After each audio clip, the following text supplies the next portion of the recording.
चर्चा, ये देश है हमारा में हंगामा क्यों है बरपा। मिनिस्टर एचआरडी रिजाइन नहीं कर रहा है, प्रधानमंत्री वक्तव्य नहीं दे रहा है, हंगामा नहीं होगा? होगा, बिल्कुल होगा। एक पक्ष संसद में खड़ा होकर ये ना कहे कि एक अकेला सब पर भारी, ये तानाशाही की बात है। पिताजी, चाचा जी, मामा जी, फूफा जी, नाना जी, बेटा जी, उससे बाहर आज तक निकल नहीं पाए और हमें पढ़ा रहे एक अकेला सब पर भारी का पाठ।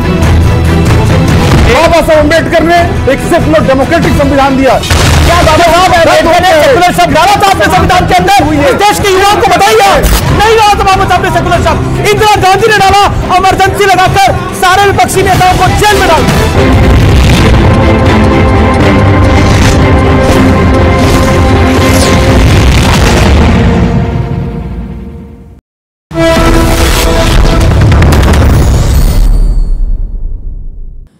नमस्कार व्यूअर्स, मैं हूं अमीश देवगन। देश में इन दिनों मॉनसून लगातार आगे की ओर बढ़ रहा है, तो दूसरी ओर देश की संसद में सत्ता पक्ष और विपक्ष के बीच में विरोध के बादल गरज रहे हैं। 18वीं लोकसभा के पहले ही दिन प्रधानमंत्री मोदी ने विपक्ष को अपने चिर परिचित अंदाज में ही नसीहत दी, तो विपक्ष ने भी संविधान को हाथ में लेकर प्रदर्शन किया और कुछ सांसदों की हूटिंग भी कर डाली। इसके बाद उठे एक एक कदम पर दोनों तरफ से 36 का आंकड़ा भरा हुआ है। ऐसे में सवाल उठ रहे हैं, विपक्ष की सीटें बढ़ने के साथ क्या संसद में हंगामा भी और बढ़ जाएगा? सवाल यह है कि क्या मोदी सरकार संसद चलाने के लिए कोई नया फॉर्मूला तलाश कर पाएगी, क्योंकि संसद में समय की बर्बादी और वोटर्स के भरोसे के साथ विश्वासघात से यह कम की बात नहीं है। आज इसी मुद्दे पर जनता जनार्दन के बीच होगी देश की सबसे बड़ी चर्चा, यह देश है हमारा में हंगामा क्यों है बरपा।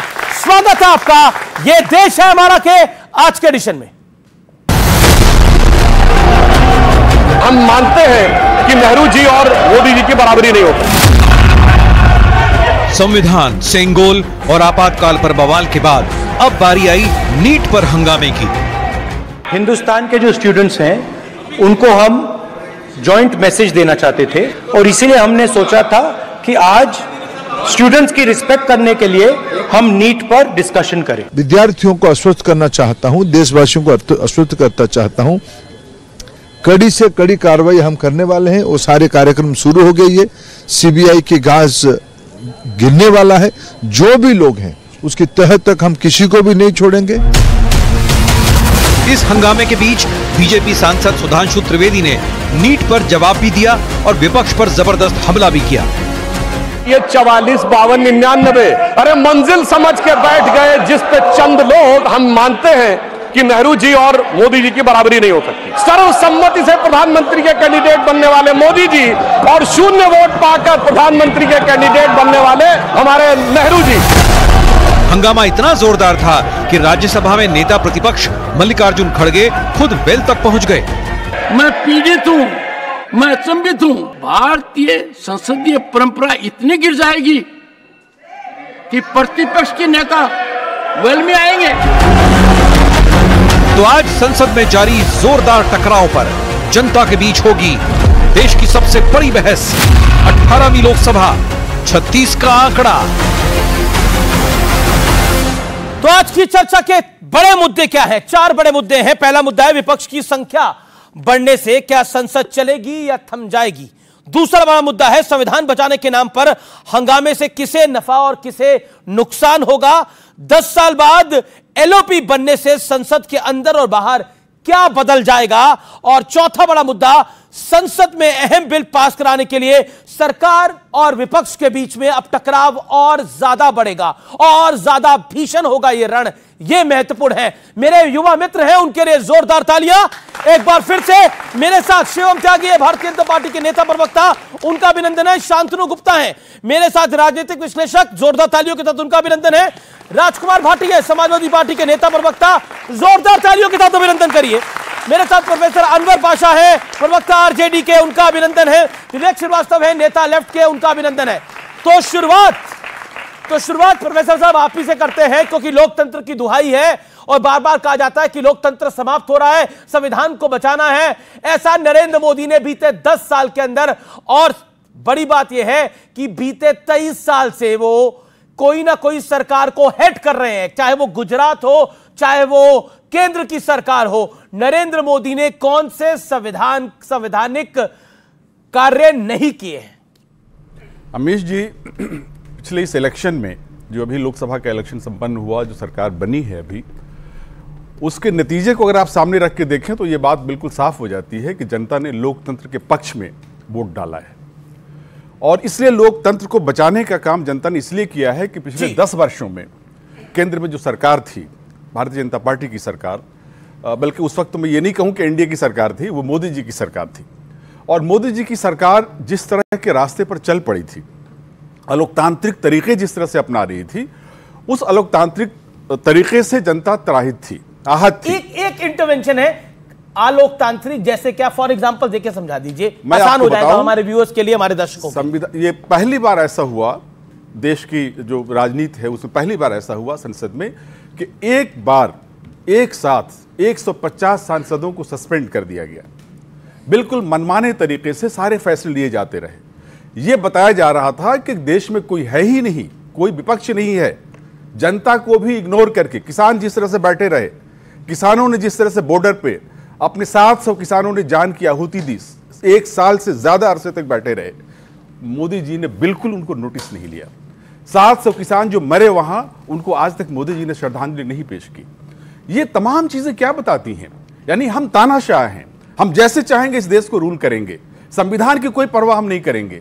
ये लोकतांत्रिक देश में इस तरह की व्यवस्था नहीं चल सकती है, और जनता ने इसका जवाब दिया है और मोदी जी को बता दिया है कि आपको लोकतंत्र के दायरे में रहकर काम करना पड़ेगा।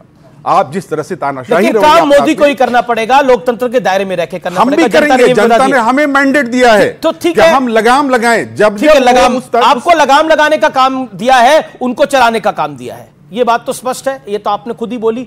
तो शिवम त्यागी, इनको लगाम लगानी है, आपको सरकार को भी चलाना है, देश को भी चलाना है। तो बीते 15 दिनों के अंदर आपने क्या किया है और विपक्ष ने क्या किया है, इसकी रिपोर्ट कार्ड भी आप लोगों ने जारी कर दी है। लेकिन इस बार विपक्ष के तेवर और कलेवर दोनों बहुत जबरदस्त है। क्या भारी पड़ने वाला है ये सदन, ये सत्र?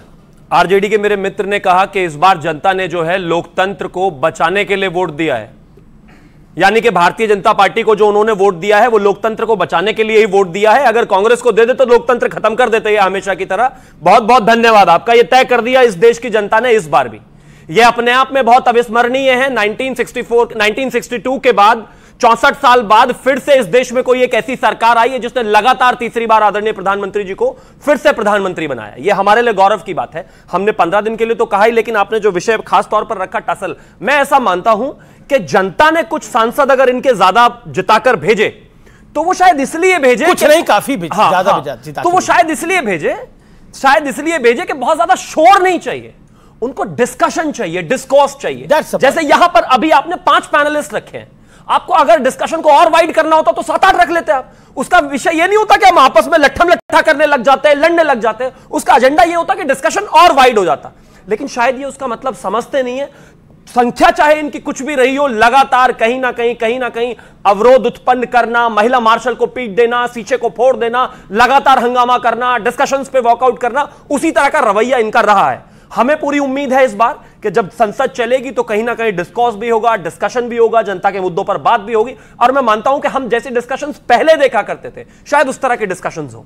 जी राजकुमार भाटी, अब आपका वक्त है, मैं आपके पास आता हूं। डिस्कशन, डिबेट, डेलिब्रेशन, यानी जो ट्रिपल-D का फॉर्मूला है ये होना चाहिए, यानी चर्चा विमर्श जरूरी है, लेकिन हंगामा भी जरूरी है, आपको लगता है? और हर विषय पर हंगामा जरूरी है, हर विषय पर तलवार खींची रहे, ये जरूरी है सत्ता और विपक्ष के बीच में, पक्ष और विपक्ष के बीच में? बिल्कुल जरूर नहीं है। बहुत काम सहयोग से भी चलाए जा सकते हैं, आपसी सद्भाव से चलाए जा सकते हैं, मेलजोल से चलाए जा सकते हैं, बशर्ते कि दोनों पक्ष उसके लिए आगे बढ़ें। जी, एक पक्ष संसद में खड़ा होकर ये ना कहे कि एक अकेला सब पर भारी, ये जो भाषा है, एक अकेला सब पर भारी, ये तानाशाही की भाषा है। हम की जो भाषा है, हमारा संविधान भी हम शब्द से शुरू होता है। हम भारत के लोग, भारत को एक सर्वप्रभुत्व, आप भी तो उस एक अकेले के पीछे ही पड़े हुए हो, पूरी सरकार में किसी का नाम नहीं लेते, उस मोदी का ही नाम लेते हो। दूसरी बात जी, आपने कहा क्या बदला, इस बात देखो क्या बदला हुआ है जी। हमारे भाई शिवम त्यागी भी आशान्वित हैं कि इस बार बढ़िया काम होंगे, और हम भी आशान्वित हैं कि इस बार बढ़िया काम होंगे। तो इस देश की महान जनता को प्रणाम, जिसने दोनों पक्षों को आश्वासन दिया है कि इस बार बढ़िया काम होंगे। ये जनता की उपलब्धि है। सरकार की जहां तक बात है, इस बार संसद में जैसा अभी आप पासा साहब से पूछ रहे थे, इन्होंने एक दो उदाहरण दिए। कुछ उदाहरण ये भी हैं कि कृषि बिल बिना कृषि मंत्री की सलाह के और बिना किसानों की सलाह के लाया गया, ऑर्डिनेंस से लाया गया। नोटबंदी बिना वित्त मंत्री को बताए, रिजर्व बैंक के गवर्नर को बिना बताए की गई।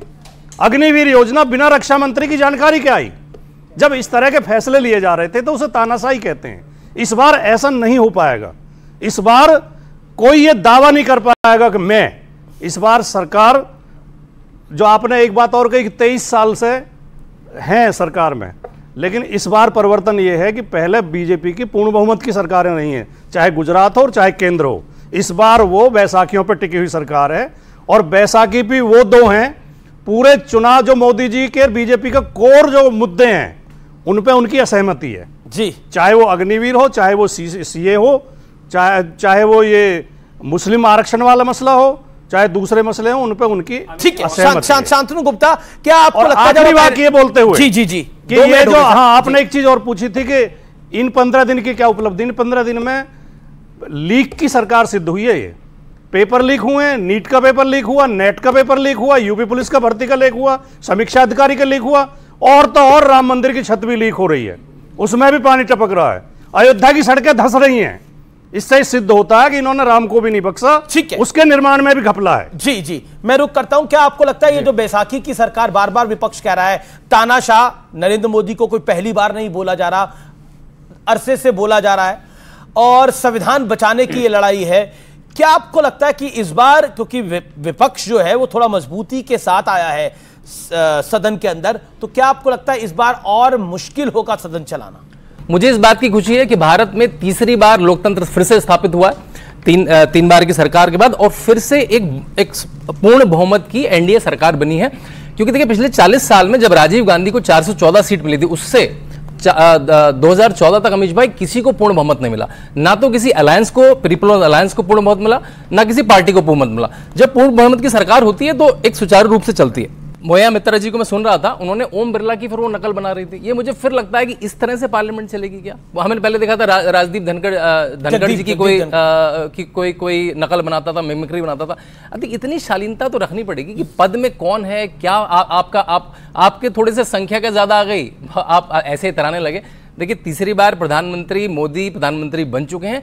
बड़े बड़े लोग तीसरी बार नहीं, चाहे मार्गरेट थैचर हो, चाहे टोनी ब्लेयर हो, तीसरा टर्म कोई नहीं देख पाया। तो तीसरा टर्म विश्व में, भारत में नहीं, शिवम माई ने तो भारत में कहा, भारत में 60 साल पहले आया था नेहरू का। विश्व में ऐसे कम नेता जिनका तीसरा बहुत बड़ी बात है, इसमें कोई दो राय नहीं है। नरेंद्र मोदी का तीसरा टर्म बड़ी बात है। एक जिसे कहते हैं कि अगर आपको नंबर ज्यादा मिले तो ह्यूमिलिटी ज्यादा होनी चाहिए, थोड़ा बेहतर आया। अभी भी विपक्ष के लायक आपको देश की जनता ने समझा, विपक्ष में लेके आया, नहीं तो सरकार में लेके आता।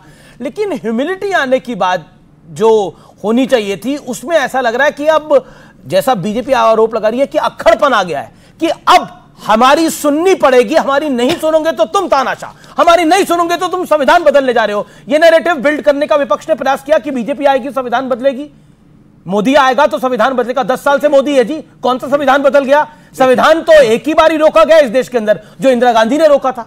आपके इतिहास की पुस्तकों में बच्चों को क्या पढ़ाया जाएगा, यह तक बदला गया है इस देश के अंदर। जेएनयू जैसी संस्थाओं को खत्म करने की कोशिश की गई है, और ये जो बदलाव आया है, ये यहां बैठे हुए युवा लेकर के आए हैं। नीट के लिए एजुटेशन चल रहा था, मैं खुद गया हूं और झज्जर होकर के आया हूं। हरियाणा के लड़कों ने बड़ी मेहनत करके अपने खेतों में से पैसे बचा बचा के, जो गरीब किसान है, कोचिंग दिलवा करके बच्चों के पेपर दिलवाए। तुम चोरी करके बैठे हो, और जो मिनिस्टर एचआरडी रिजाइन नहीं कर रहा है, प्रधानमंत्री वक्तव्य नहीं दे रहा है। हंगामा नहीं होगा? होगा, बिल्कुल होगा। अगर आप इस तरह की चीजें करेंगे, हंगामा होगा।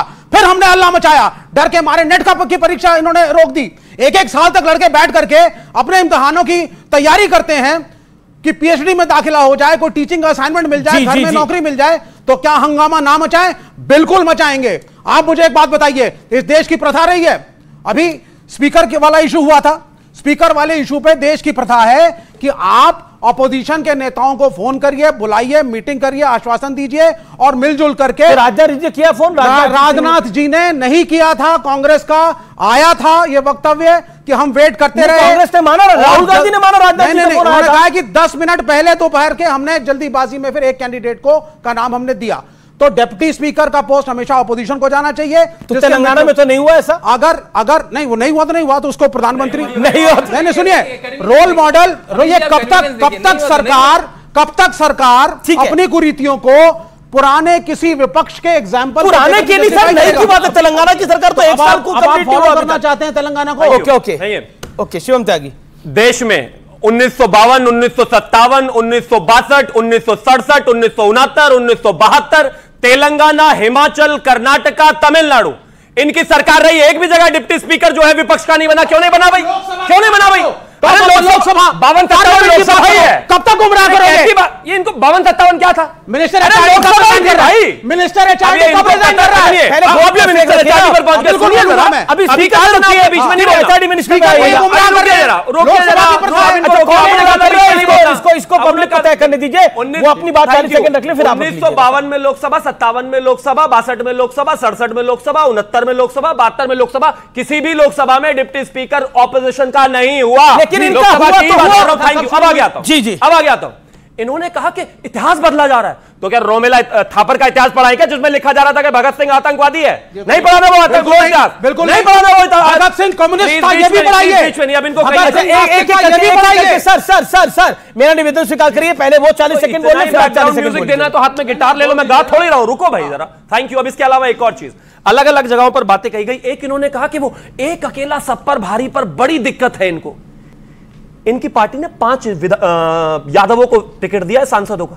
कहां से हैं वो? एक ही परिवार से। 1994 में जो पार्टी पैदा हुई है वो पिताजी, चाचा जी, मामा जी, फूफा जी, नाना जी, बेटा जी, उससे बाहर आज तक निकल नहीं पाए और हमें पढ़ा रहे एक अकेला सब पर भारी का पार्ट। प्लीज अपनी पार्टी में कहिए कम से कम के परिवार से बाहर निकले, एक आदमी से बाहर निकले। बोलिए ये बात आप अपनी पार्टी में बोलिए। भाटी ठाकुर कौन है? इनको रोकिए। क्या तो परिवारवाद नहीं है। Thank you thank you. अब एक और चीज, आप अपनी पार्टी में परिवारवाद नहीं है। अब एक और ठीक है, अब राजकुमार भाटी आएंगे इसके बाद। अब लोकतंत्र बचाने पर आते हैं। नाना जी को लगा लें, दादी जी को लगा लें, पिताजी को लगा लें, उसके बाद माता जी सुपर प्राइम मिनिस्टर, किसके दादाजी किसके पिताजी जो आजकल संविधान लेकर घूमते हैं राहुल गांधी, उनके समय में इस देश में 64 बार संविधान में संशोधन हुआ। इस देश में इमरजेंसी लगी। इमरजेंसी में इस देश में अप्रोक्सीमेटली 15% संविधान बदल दिया गया। वो आज आकर जो है लोकतंत्र में खड़े होकर कहते हैं कि नहीं नहीं संविधान की रक्षा हम करेंगे। अरे अपने खानदान से कर लेते तो इस देश को ये देखने की हिम्मत ना पड़ती, जरूरत ना पड़ती। विषय साफ है। इस देश में संविधान, लोकतंत्र अगर स्वयं बाबा भीमराव अंबेडकर भी आ जाएं तो नहीं खत्म कर सकते। हां, कुछ लोगों को उसकी आड़ में अपनी सत्ता जरूर बनाने की कोशिश करनी है, रोटियां जरूर देखनी है। इस वजह से ये ड्रामा। राजकुमार भाटी, क्या पॉलिटिकल गिमिक करने के लिए बार बार संविधान की आड़ ली जा रही है? क्योंकि संविधान को बदलने का ऐसा कोई ट्रैक रिकॉर्ड नहीं है भारतीय जनता पार्टी का, एनडीए का ऐसा कोई ट्रैक रिकॉर्ड नहीं है, लेकिन कांग्रेस का जरूर ट्रैक रिकॉर्ड है संविधान में संशोधन करने का। नहीं, आप अगर रिकॉर्ड उठा के देखेंगे तो संविधान बदलने का सबसे पहला बयान भारतीय जनता पार्टी के फैजाबाद से सांसद लल्लू सिंह ने दिया। जब पत्रकारों ने उनसे पूछा चुनाव के दौरान कि आपको 400 सीट क्यों चाहिए, सरकार तो 272 पे बन जाती है। पीवी नरसिंह राव ने कहा था कि अगर हमारी सरकार बनी तो राम मंदिर को फिर से गिरा देंगे। मानते हैं कि नहीं मानते? अभी तो उन्होंने कहा था बाबरी मस्जिद बोलेंगे, उन्होंने कहा था बाबरी मस्जिद बनाएंगे, उन्होंने कहा था रिस्पेक्ट, वो आपके बीच में नहीं बोला, अभी तो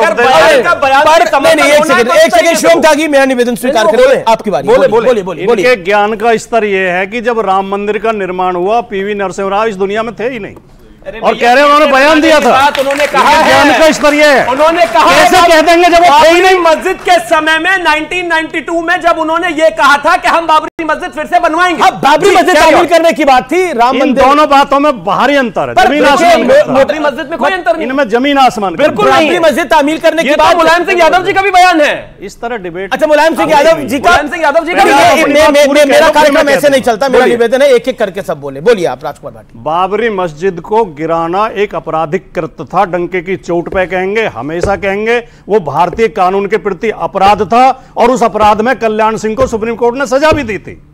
उसका समर्थन हम कभी नहीं करेंगे, लेकिन हमारी शुरू से ही नीति थी कि अयोध्या का मसला या तो आपसी सहमति से हल हो या सुप्रीम कोर्ट के आदेश से हो। जिस दिन सुप्रीम कोर्ट ने आदेश दे दिया कि वहां मंदिर बनेगा, ना तो हम, ना कोई और, ना कोई हिंदू, ना मुसलमान, एक आदमी उसके विरोध में नहीं बोला। ये भारत की खूबसूरती है, इसका हमें सम्मान करना चाहिए। ये अपनी वोट की राजनीति के लिए सांप्रदायिकता फैलाते हैं, फर्जी बयानबाजी करते हैं कि मुलायम सिंह जी ने कहा था, नरसिंह राव ने कहा था। इससे आम आदमी के अंदर घृणा फैलती है और उनमें झगड़े होते हैं। वोट के लालच में इस तरह के गैर जिम्मेदाराना बयान नहीं दिए जाने चाहिए। पर नहीं एक सेकंड, मुझे ऑन रिकॉर्ड एक चीज रखनी पड़ेगी। पीवी नरसिम्हा राव ने ये पार्लियामेंट के पटल पे कहा था कि हम बाबरी मस्जिद तामील करेंगे, पॉइंट नंबर 1। और मुलायम सिंह यादव को कि उस समय वो उत्तर प्रदेश के अनडिवाइडेड उत्तर प्रदेश के सीएम थे, उन्होंने भी कहा था कि हमें मौका मिलेगा तो हम तामील करेंगे। और वही दौर था जब कांग्रेस और सपा के बीच में एक बड़ा कंपटीशन हुआ मुस्लिम वोट का। देखिए जो फैक्ट है वो फैक्ट निर्धारित रहेगा। नहीं, फैक्ट हमारा फैक्ट भी सुन लो जी। उस समय तक मंदिर निर्माण का ना तो फैसला हुआ था ना मंदिर निर्माण हुआ था। बिल्कुल, जैसा कि मैंने शुरू में कहा, मस्जिद को गिराना एक आपराधिक कृत्य था और यह सबने माना था कि गलत गिराई गई। सुप्रीम कोर्ट ने भी माना, सुप्रीम कोर्ट ने भी अपने जजमेंट में माना कि वो गलत गिराई गई। चलिए संविधान के ऊपर आप। हाँ, अब मैं संविधान पर जी 40 सेकंड उसके ऊपर, देन शांतनु गुप्ता। पूरे लोकसभा चुनाव में माननीय मोदी जी, देश के प्रधानमंत्री, अपने घोषणा पत्र का कोई जिक्र न करके कांग्रेस के घोषणा पत्र पर भाषण देते रहे। अगर कांग्रेस के घोषणा पत्र को ठीक से पढ़े तो उसमें कई अच्छी बातें भी हैं। संसद कुछ बुरी भी थी, पर संसद सत्र के बारे में कांग्रेस ने अपने घोषणा पत्र में लिखा कि हम सरकार में आएंगे तो वर्ष में 100 दिन सत्र चलाएंगे। नंबर 1 बात। दूसरा, उन्होंने कहा सप्ताह में 1 दिन का दिन इस बात के लिए होगा कि विपक्ष के एजेंडे पर बहस होगी संसद के अंदर। और तीसरा, उन्होंने कहा लोकसभा अध्यक्ष किसी पार्टी का सदस्य नहीं होगा, वो निष्पक्ष रहेगा। तो इन बातों को भी तो अपनाएं। ये भारतीय जनता पार्टी के अगर लोकतंत्र में, संविधान में आस्था है, संविधान अध्यक्ष किसी पार्टी का सदस्य नहीं होगा तो वो फिर कैसे बनेगा? मतलब मेंबर ऑफ लोकसभा में कैसे पहुंचेगा? मेंबर ऑफ पार्लियामेंट अध्यक्ष बनने का ये परंपरा रही है। अब ये दोनों पढ़े लिखे आदमी हैं, इस तरह की बात परंपरा रही है। शांतनु गुप्ता अब आपने बोला शांतनु गुप्ता, ये मतलब क्या ये परंपरा रही है लोकसभा अध्यक्ष किसी पार्टी का न रहे? यस, चुने जाने के बाद, चुने जाने के बाद तो माना ही जाता है कि वो किसी पार्टी के नहीं होंगे। देखिए, मैं इसकी बात करूंगा कि संविधान बदल जाएगा। आर्टिकल 368 आपको संशोधन की प्रणाली देता है और 106 संशोधन हो चुके हैं, जिसमें से 8 संशोधन बीजेपी की सरकार ने करे हैं अभी 10 साल में। उसमें मैं 2 संशोधन बताऊंगा। 33% रिजर्वेशन महिलाओं का होना चाहिए विधानसभा में, लोकसभा में, वो एक संशोधन था। 10% ईडब्ल्यूएस का रिजर्वेशन मिलना चाहिए, ये 10 साल में संशोधन था। ओबीसी की जो जाति है वो स्टेट अपने आप निर्धारित कर सकता है, ये संशोधन था। सारे प्रो रिजर्वेशन संशोधन थे उन 8 संशोधन में। नैरेटिव बिल्ड करने का प्रयास, नैरेटिव करा, झूठा वीडियो अमित शाह का चला देंगे, झूठे अगर आप वो गारंटी कार्ड बांटेंगे और उस पर चुनाव जीत के इतराएंगे तो देखिए फिर वो एक बार तो चल जाएगा, बार बार नहीं चलेगा। मैं फिर बोलता हूं कि भारतीय जनता पार्टी जो है वो अपनी रणनीति बहुत कारगर तरीके से बनाती है। जिस तरह का फेक वीडियो अमित शाह का चलाया गया और जो 9 दिन बाद सामने आया, उसका एक डैमेज भारतीय जनता पार्टी को उत्तर प्रदेश, महाराष्ट्र के इलाकों में हुआ। लेकिन उसके बाद तो बीजेपी ने अपने चुनाव में कमबैक करा, वो भी काबिल तारीफ था। यानी एक प्रचार करने में विपक्ष जो था वो कामयाब रहा, लेकिन बीजेपी ने भी कमबैक करा, नहीं तो ये बीजेपी का नंबर और कम हो सकता था। लेकिन बीजेपी का कमबैक सॉलिड था, इसलिए बीजेपी 240 पे आई है। मेरी बात सुनने, बिल्कुल आपकी बात। संविधान बदलने की बात अनंत हेगड़े 6 बार के सांसद कर्नाटक में भाजपा के बार बार करते रहे हैं, संविधान बदलेंगे। ये फिरोजाबाद के जो सांसद, फैजाबाद के सांसद जो आपके कैंडिडेट, उन्होंने ये बात बार बार कही कि हम बदलेंगे। और यही नहीं, जब हमारे आदरणीय अटल बिहारी वाजपेयी जी थे, जब प्रधानमंत्री अटल बिहारी वाजपेयी जी थे, उन्होंने एक कमेटी बनाई थी संविधान पर समीक्षा के लिए। ये रिकॉर्ड में है, आप चेक कर लीजिए। उन्होंने ये बात कही थी। ये बड़ा आरोप है भाजपा से संविधान कमेटी बनाई थी, उसका भाजपा का संविधान बनाने में कोई हाथ नहीं रहा है। हमारे बाबा साहब अम्बेडकर ने एक सेकुलर डेमोक्रेटिक संविधान दिया। क्या बाबा साहब क्या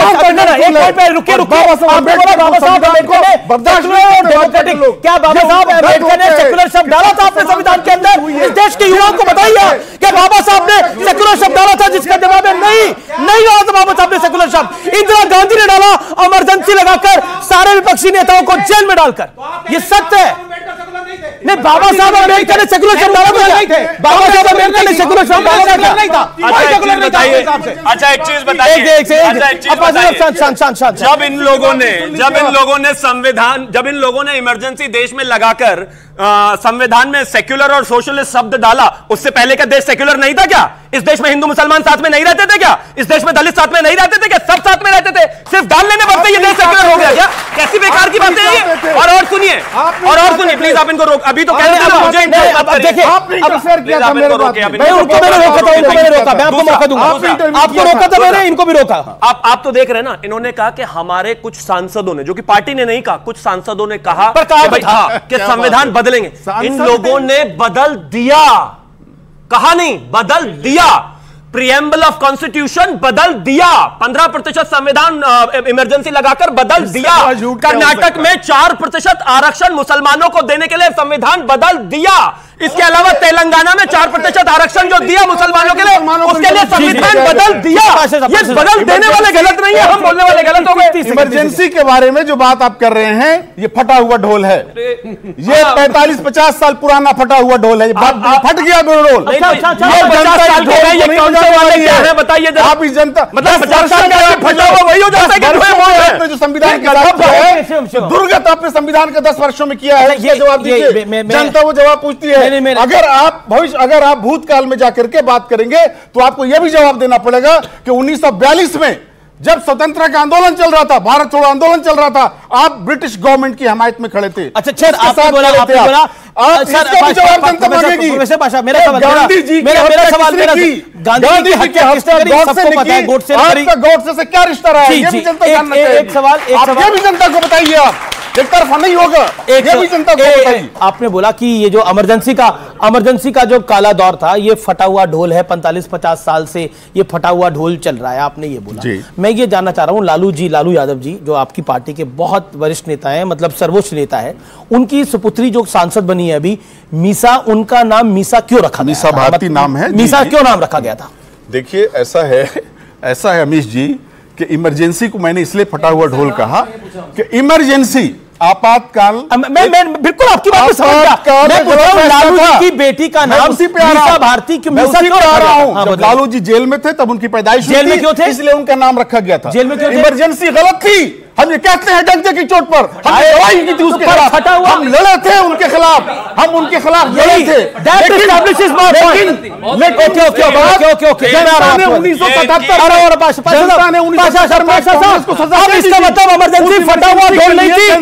इमरजेंसी को हर साल याद दिलाना चाहिए इस देश के युवाओं को। इस देश के अंदर लोकतांत्रिक अधिकारों का हनन कर दिया गया था। वो सिखाती है इमरजेंसी, वो बताती है कि कितना बड़ा जमन हुआ था 1975 में हमारे युवाओं के साथ, हमारे देश के साथ। हर 50 साल पुरानी चीज फटा हुआ ढोल नहीं होती। मेरे बराबर में पुराने लोग खड़े हुए हैं, और फटा हुआ ढोल अगर होती भी तो इतना जोर से तो बिल्कुल नहीं बजता। Thank you. दूसरी बात, इस देश में अगर कोई इतिहास में गलत या सही चीजें हुई हैं, इनको डिस्कशन करना कोई बुरी चीज नहीं है। अगर इस देश में भगत सिंह, राजगुरु, सुखदेव ने इस देश के लिए कुर्बानी दी, तो ये तो कल उसको भी गलत बताने लगेंगे। अगर इस देश में अंग्रेजों ने इस देश के साथ गलत किया, ये तो कल उसको भी अच्छा बताने लगेंगे। इमरजेंसी में एक दिन में 900 देश के नेताओं को उठाया गया था। सिर्फ ये कहने भर से आपकी गिरफ्तारी हो जाती थी कि इंदिरा जी की सरकार गिरनी चाहिए। इतनी सी बात कहने से लोगों ने जेल में बंद, अपनी जान चली गई, उनकी पूरा परिवार चला गया। राजनाथ सिंह जी जो हमारे इस समय के डिफेंस मिनिस्टर हैं, उनकी माता जी चली गई इस दुनिया को छोड़कर, उनसे मिलने नहीं दिया गया। और यहां पर आज आकर भाषण देते नहीं, लोकतंत्र खतरे में, कोई खतरे में नहीं है।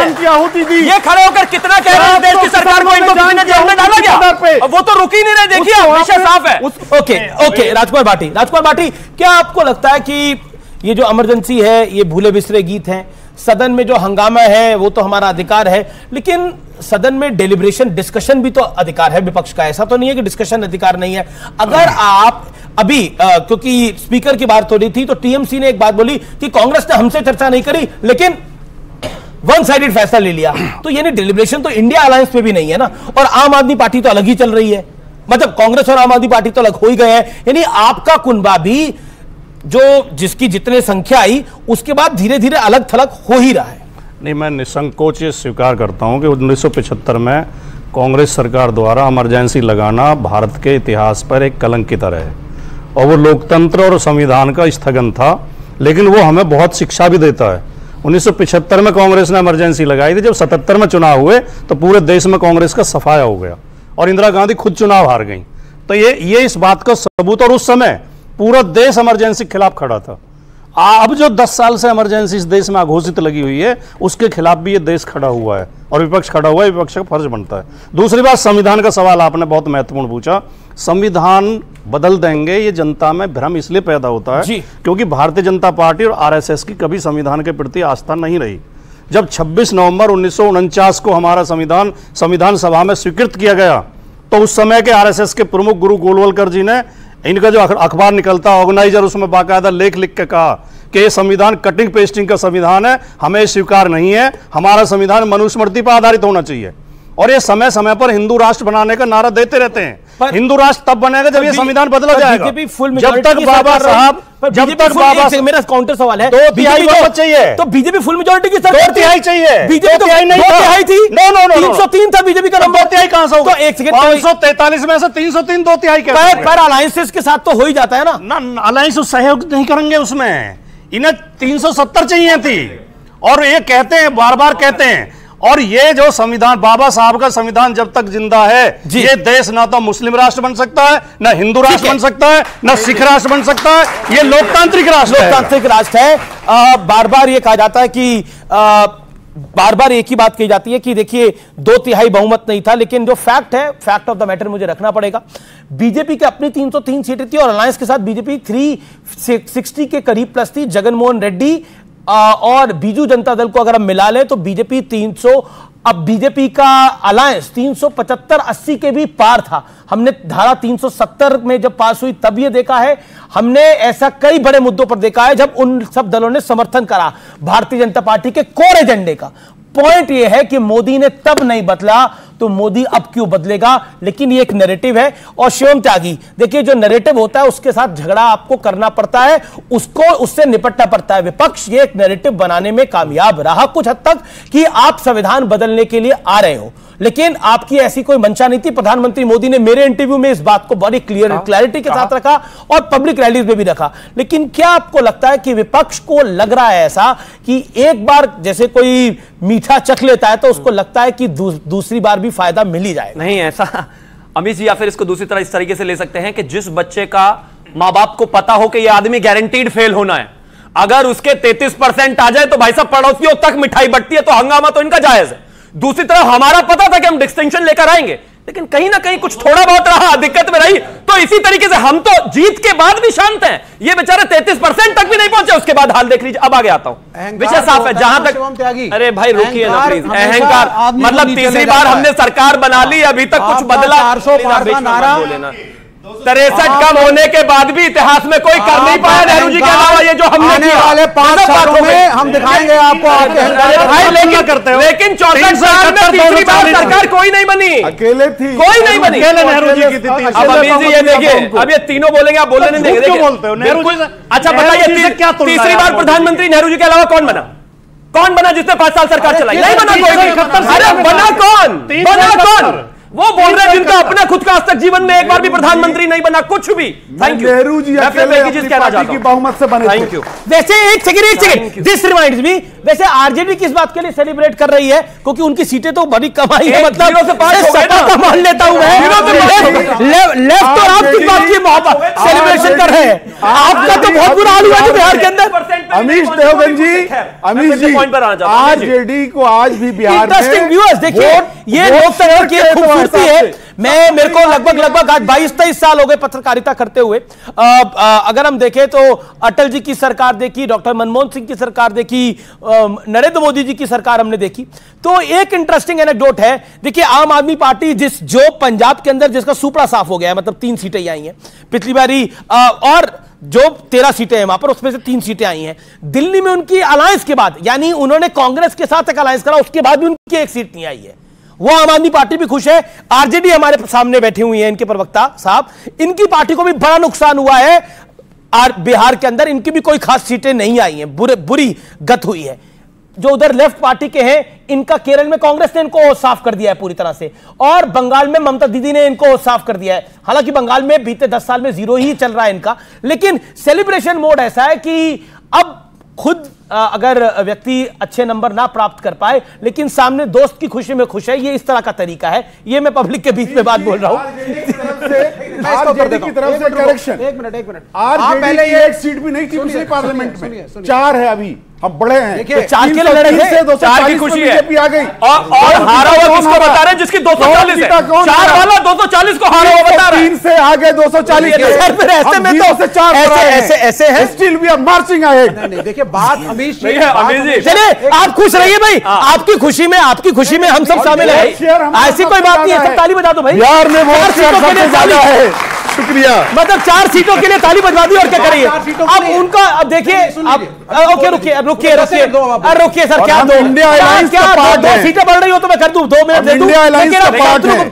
शांतनु गुप्ता को आने दीजिए, काफी देर से शांत है, बोलने दीजिए। नहीं मैं बिल्कुल मौका दूंगा ना शांतनु नहीं, मैं बोलूंगा पहले। अच्छा बोलिए, 30 सेकंड बोलिए।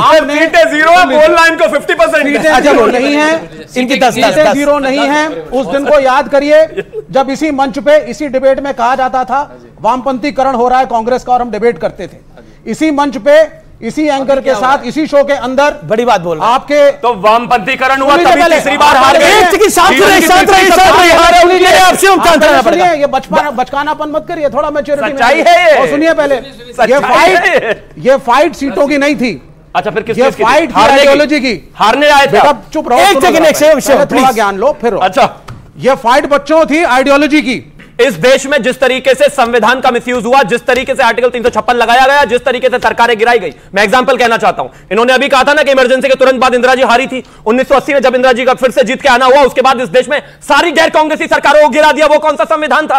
इस देश में जब जो है बाबरी मस्जिद गिराई गई, उसके बाद उत्तर प्रदेश की भाजपा की सरकार गिरा दी, ठीक है, लेकिन बाकी की 4 राज्यों की सरकारें भी गिरा दी। वो कौन सी बात थी? और लेफ्ट वालों आप भी सुन लो, कांग्रेस वालों ने 1957 में जब पहली इनकी सरकार आई, नेहरू जी ने बिना कुछ पूछे रातों रात उसको गिरा दिया। वो कौन सा संविधान था? और नरेंद्र मोदी जी ने आज तक एक भी जगह राज को नहीं लगाया, सिर्फ कश्मीर को छोड़ के ज्ञान मत दीजिए। उसके बाद आज हम संविधान पर ज्ञान मत दीजिए। आज ये पार्लियामेंट नहीं है, एक एक करके बोल रहे हैं। इतिहास पढ़िए, लेफ्ट का इतिहास पढ़िए, कुछ नहीं पता आपको। इतिहास पढ़िए, आपको 5000 साल जानते ही नहीं हैं। History changes with time. अच्छा आपके रिश्ते समय के साथ बदलते हैं, समय के साथ खत्म होते चले गए। शिवसेना गजब बात हो गई। सर एक सेकंड सर आप आवेश में बोल गए। आपने बोला कि हिस्ट्री चेंजेस विद टाइम। बिल्कुल, इतिहास रिलेशन संबंध तो बदलता ही है समय के साथ। वो नीतीश कुमार को देखकर कोई भी समझ सकता है कि संबंध कैसे बदले जाते हैं। लेकिन मैं पॉइंट ये कह रहा हूं, संबंध बदलते रहिए, कोई फर्क नहीं पड़ता, लेकिन इतिहास जो होता है वो आईना होता है किसी भी मुल्क का, और इतिहास बदले नहीं जाते। इतिहास ये है, इतिहास बताया जाता है कि जैसे ये देश का इतिहास, आजादी की लड़ाई में कोई योगदान नहीं। ये इतिहास बोलिए सर, बोलिए इतिहास। मेरा पॉइंट ये है कि बार बार बोला जा रहा है इतिहास।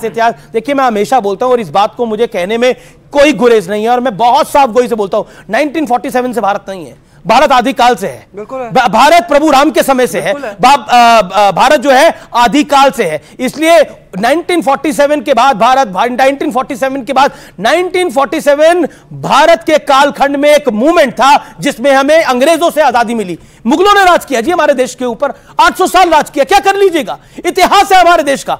और यह देश, हमारे देश का इतिहास, मैं फिर कहता हूं, भारत एक परंपरा है, यह एक मुल्क है ही नहीं, ये एक परंपरा है भारत। और मैं शांतनु आपको बताता हूं, ये बार बार एक ही बात है कि देखिए नंबर ज्यादा है, और नंबर ज्यादा आने के बाद तेवर भी बड़े और कड़े दिखाई दे रहे हैं विपक्ष के। देखिए, हमने देखा पिछले 5 साल में किस तरह से बहुत सारी छोटी छोटी बातों के लिए संसद का सदन खराब किया गया। जैसे ही संसद का सदन शुरू होने वाला था तो एक विदेशी रिपोर्ट आ जाती थी, कभी हिंडनबर्ग की, कभी स्वीडन से डेमोक्रेसी इंडेक्स की, कभी कोई वीडियो आ जाता था जर्मनी से किसी यूट्यूबर का, और ये कहते थे पहले प्रधानमंत्री इस पे भाषण दें, नहीं तो मैं सदन नहीं चलने दूंगा। मेरे ख्याल से इस बार नहीं होगा। अभी भाटी जी ने कहा कि तो संविधान बदल देंगे और इसके लिए तो 2/3 मेजोरिटी चाहिए। आपने बिल्कुल ठीक है, 370 पे जब वोटिंग हुई, 2/3 कितना होता है बच्चों? 66% होता है। 2/3 370 पे 86% लोगों ने 370 के फेवर में वोट किया। बीजेपी का कोर एजेंडा था, जो बीजेपी का कोर एजेंडा, जनसंघ का कोर एजेंडा था, उस पर अगर नरेंद्र मोदी को संविधान बदलना होता तो कब का बदल चुके होते।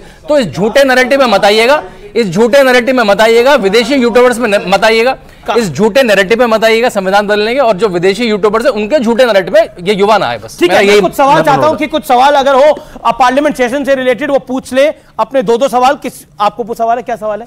पेपर से लीक है। क्या सवाल है? पेपर बहुत लीक हो रहे हैं। पेपर बहुत लीक हो रहे हैं, ये एक वाकई यूपी पुलिस का पेपर 4 महीने पहले था, अभी तक उसकी एग्जाम की डेट नहीं है। एग्जाम की डेट ये देखिए शिवम, देखिए एक समस्या है और पेपर लीक आपके कालखंड में भी हो रहे हैं, राजस्थान में कांग्रेस की सरकार रही तब भी रिकॉर्ड पेपर लीक हुए। मैं ये प्रश्न पूछना चाहता हूं, ये तमाम पॉलिटिकल पार्टी से भी सवाल है क्योंकि आप भी सत्ता में हैं, आप सत्ता में हैं, इसलिए ये सवाल है और इस लड़के का सवाल बिल्कुल वाजिब है कि पेपर लीक का मुद्दा अगर विपक्ष उठा रहा है तो ये तो जायज मुद्दा है बेशक। और क्या आपको लगता नहीं है कि इसमें आपको कोर्स करेक्शन की आवश्यकता है, क्योंकि अब सेंटर में है, आप निर्देश देंगे तो सबको मानने पड़ेंगे, बाध्य होंगे। नहीं, बेशक इसमें कहीं कोई दो राय नहीं है। Paper leak over the period of time एक बहुत बड़ी समस्या रही है। जिस तरह की स्थितियां रही हैं, हालांकि 2014 से पहले, क्योंकि मुझे बहुत समय नहीं हुआ है कॉलेज से बाहर निकले हुए, तो मैं देखता था कि बीएड की, सीटेक की, सीए की तमाम पेपर लीक होती थी और वो अपने आप में एक बहुत बड़ा डिप्रेसिंग सिचुएशन किसी भी छात्र के लिए हो जाता है। होता भी क्या था कि उसमें भी चेक्स एंड बैलेंसेस नहीं थे, जिम्मेदारियां तय नहीं होती थी, अलग अलग अथॉरिटीज पेपर कराती थी। पिछले कुछ समय में बेहतर स्थितियां, बेहतर चीजें हमने करी है। 13 भाषाओं में पेपर किए हम, जो है पूरे तरीके से ग्रामीण इलाकों में भी सेंटर्स को लेकर गए। पिछले अगर साल की हम बात करें तो 1 करोड़ 30 लाख से बच्चों ने ज्यादा सक्सेसफुल एग्जाम्स दिए। लेकिन ये एक रियलिटी है कि पिछले कुछ समय से ये स्थितियां बनी हैं। हालांकि इस देश में पेपर जरूर exam time and again leak होते रहे हैं, किसी भी राज्य में स्थिति नहीं रुकी, लेकिन इस देश के शिक्षा मंत्री ने कहा कि हम इसको जीरो एरर परीक्षा बनाना चाहते हैं, जीरो एरर परीक्षा बनाकर रहेंगे और स्थिति चाहे जो भी हो, कोई भी एक व्यक्ति हो, चाहे किसी के मुख्यमंत्री उप मुख्यमंत्री का पीए हो, रिश्तेदार हो, चाचा मामा फूफा तेजस्वी यादव का कोई भी हो, अगर वो पेपर लीक कराएगा तो हम उसको बख्शेंगे नहीं, चाहे कोई भी। प्रोफेसर पाशा साहब, बहुत ही अच्छा सवाल किया है हमारे इस युवा ने और जाहिर है कि यह सबका दर्द है, हमारा दर्द है, सबका दर्द है, देश के तमाम युवाओं का दर्द है। जिस तरह से परीक्षा व्यवस्था का मजाक उड़ रहा है इस सरकार के जमाने में, ऐसी कोई परंपरा पहले नहीं थी। ये सरकार आते ही, पर जहां पे पेपर लीक हुआ, ये सरकार आते ही लीक करने लगी। हम एक लीक प्रूफ सरकार देंगे आने वाले दिनों में। दे ही नहीं सकते। इंडिया एक लीक प्रूफ सरकार देगी बच्चे। नहीं, झूठ बोल रहे हैं। लीक जो सत्ता में रहे उन्होंने लीक कराया पेपर बैठकर। भाई बदलने, ये देख लीजिए, सुन लीजिए, आपके लिए है। लीक प्रूफ सरकार को लीक प्रूफ कर ही नहीं सकते, दिया नहीं आपने, उसके लीकेज को नहीं दिया आपने। भाई हम एक लीक प्रूफ सरकार देंगे इस देश को और इस सरकार अभी तो वो तेजस्वी यादव के पीए ने क्या लीक करा वो चेक करवाइए पहले आप जाकर के वहां जो डिप्टी सर ये जांच कह रही है, आपके डिप्टी सीएम सम्राट चौधरी उनके कनेक्शन क्या है, सम्राट चौधरी जी, आप सीएम को देखिए, सम्राट चौधरी से जो डिप्टी सीएम में बात कर रहे हैं कि उनको फोटोग्राफ ही नहीं, क्या पेपर लीक के मामले में पूरे देश में मिलीजुली सरकार तो नहीं चल रही है? नहीं, मेरा दिक्कत तो ये है, पेपर लीक क्लियर है। पेपर लीक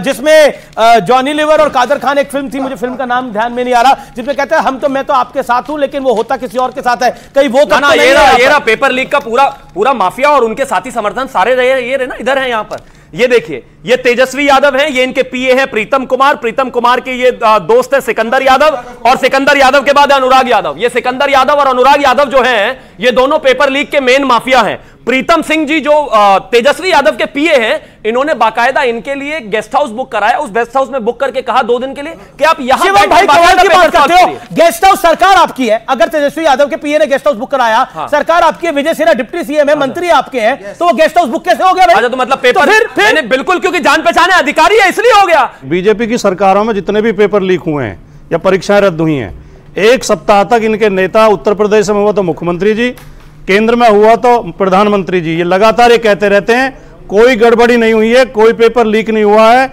विरोधी अफवाह फैला रहा है, इनको जेल भेजा जाएगा, मुकदमे कायम किए जाएंगे, और उत्तर प्रदेश में भेजे गए जेल, और बाद में पता चलता है कि लीक हुआ था, परीक्षा रद्द की जाती है। जी हाँ, लोकतंत्र पे क्या सवाल है आपको, बोलिए। मेरा लोकतंत्र पे सवाल है कि जो संविधान में अगर कोई आर्टिकल हमारे लिए सही साबित नहीं हो रहा तो क्या उसको संशोधन नहीं करना चाहिए? संशोधन नहीं, अच्छा, बहुत बढ़िया सवाल है, बहुत अच्छा सवाल है। ओके, जवाब ओके, क्या उसका? ओके, शांतनु गुप्ता आप जवाब दीजिए, 30 सेकंड। आपको बता रहा हूं, आर्टिकल 368 आपको संशोधन की पूरी प्रणाली देता है। भारत के संविधान में 106 संशोधन हो चुके हैं और पिछले 10 साल में 8 संशोधन भाजपा की सरकार में करे और होते रहते हैं। तो इसलिए संविधान बदल जाएगा, इस बहकावे में मत आइए, संविधान कोई नहीं बदल सकता, संशोधन होते रहेंगे। ओके, सदन में शालीनता जरूरी है, क्योंकि हमने देखा शपथ, जब सांसदों का शपथ ग्रहण हुआ तो कुछ सांसदों की शपथ में हूटिंग हुई।